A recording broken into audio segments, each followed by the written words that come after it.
You know, when you hear the word cancer, it's rarely followed by good news. But Hodgkin's lymphoma is a bit different.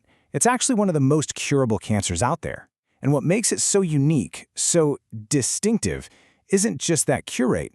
It's this one bizarre, almost spooky-looking cell at its very heart. So to really get a handle on this disease, we've got to start right there, by meeting its signature cell. All right, so think of it like this. At the scene of every single case of Hodgkin's lymphoma, pathologists find the same culprit.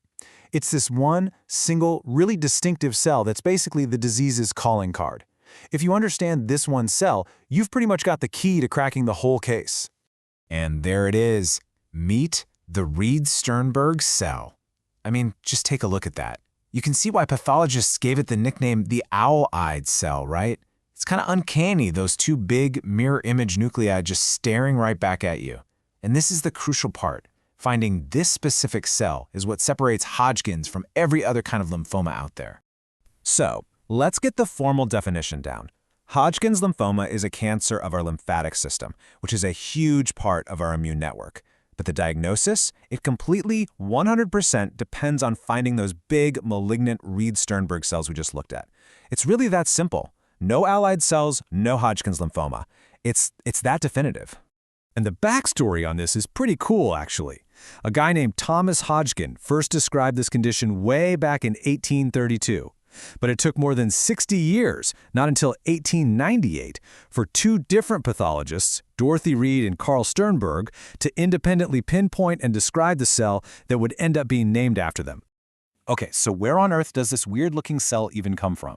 Well, believe it or not, it starts its life as a totally normal B cell, one of the workhorses of our immune system. But then something goes wrong.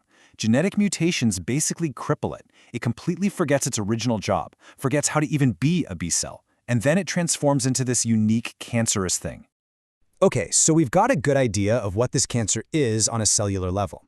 But what does it actually feel like for a person? What are the telltale signs that something's up? Let's dive into the symptoms. All right, the number one most common sign by far is a swollen lymph node. You'll often find it in the neck, and it has this kind of rubbery feel to it. But here's the key. It usually doesn't hurt. But the disease isn't just about a lump you can feel. For about a third of people, the cancer makes its presence known through this very specific set of symptoms that affect your whole body. Doctors have a name for this collection of symptoms. They call them B symptoms. So what are these B symptoms? Well, it's a very specific trio of things. First, a persistent fever. Second, these really intense, drenching night sweats. And third, losing a significant amount of weight without trying. When a doctor hears a patient has these, it's a big red flag. It tells them the cancer isn't just localized, it's having an effect on the entire body. And that's absolutely crucial for figuring out the best treatment plan. So let's say those symptoms sound familiar. What happens next? How do you go from something feels wrong to a real answer? This next part is all about that diagnostic process, that clear step-by-step journey doctors take to get to the bottom of it. Really, you can break the journey down into three main steps. It all kicks off with a physical exam and some blood tests. That gives the doctors their first clues. But the make or break step, the one that really gives the answer, is the lymph node biopsy. That's when they actually go in and look for that owl-eyed cell. And once it's confirmed, they use imaging scans to map out exactly where the cancer is in the body. We call that staging. And I really want to hammer this point home. Everything, and I mean everything, hinges on that lymph node biopsy. It is the absolute non-negotiable gold standard. There's no other way. A pathologist has to look at that tissue under a microscope, and only when they physically see those owl-eyed Reed-Sternberg cells can they say, yes, this is Hodgkin's lymphoma. Okay, so once the diagnosis is confirmed, the next big question is, where is it and how far has it spread? This is what we call staging. Doctors use a system called the Ann Arbor system. Just look at the diagram here, it makes it pretty clear. Stage 1, it's just in one spot. Stage 2 means it's in a few areas, but they're all on the same side of the diaphragm. You know, that big muscle separating your chest from your belly. Stage 3 is when it's crossed over to both sides. And stage 4, that means it's spread to other organs like the liver or lungs. And this really shows you what those stages look like in a real person. These are PET CT scans. On the left, you've got stage 2 disease. See how all those dark spots, the cancer, are all contained up in the chest, above the diaphragm? Now look at the right. That's stage 4. The cancer has spread all over. You can see why these images are so incredibly important for deciding on the right treatment, right? Now, things get a little more detailed here. Turns out not all Hodgkin's lymphoma is created equal. But don't worry, we can simplify it a lot by just thinking of it as a tale of two main types. And the breakdown is, well, it's pretty lopsided. A whopping 95% of all cases fall under one big umbrella. That's called classical Hodgkin's lymphoma. The tiny little slice, left over, just 5%, belongs to a much rarer subtype called nodular lymphocyte predominant, or just NLP for short. This little table really breaks down the key differences for us. So the cells have these different protein tags on their surface. You can think of them like little flags they're waving. The classical cells wave CD30 and CD15 flags.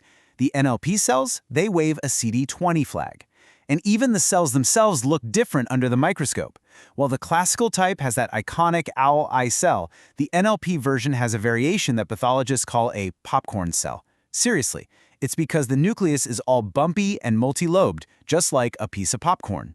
And just so you have the complete picture, that huge 95% chunk of classical Hodgkin's, it's actually broken down even further into 4 subtypes. The most common one is called nodular sclerosis, but honestly, we don't need to get lost in the weeds on that. The big thing to remember is that main split, classical versus NLP. All right, let's get to what is probably the most important part of this entire story, the treatment. Because after all this talk about cancer cells and staging, the outlook for Hodgkin's lymphoma is actually incredibly positive. This really is a story of hope. You know, the whole mindset behind treatment today is so clear and so hopeful. The goal isn't just to, manage the disease. No, the goal is an outright cure. And not just that, but a cure with the fewest possible complications and long-term side effects. So how do they do it? How do they achieve this cure? Well, the main tools in the toolbox are highly effective chemotherapy combinations. It's like a cocktail of different drugs. You'll hear acronyms like ABVD that attack the cancer from a bunch of different angles. And that's often combined with radiotherapy. The cool thing about radiation today is that it's so incredibly precise, it can target just the cancerous areas and spare the healthy tissue around it. So, after all of that, what are the results? What's the bottom line? Well, when you take all the different stages and subtypes and lump them all together, the overall cure rate for Hodgkin's lymphoma is about 85%. Just let that sink in. That is a truly remarkable success story in the world of oncology. And it gets even better. If you look specifically at younger patients, say anyone diagnosed under the age of 45, the 10-year survival rate is over 90%. I mean, it's just incredible. This is, without a doubt, one of the most curable cancers that exists. And all of this brings us to a final, really hopeful question. We've gotten so good at curing this disease, so the challenge for the next generation of doctors and researchers isn't just about survival anymore. It's about the quality of that survival.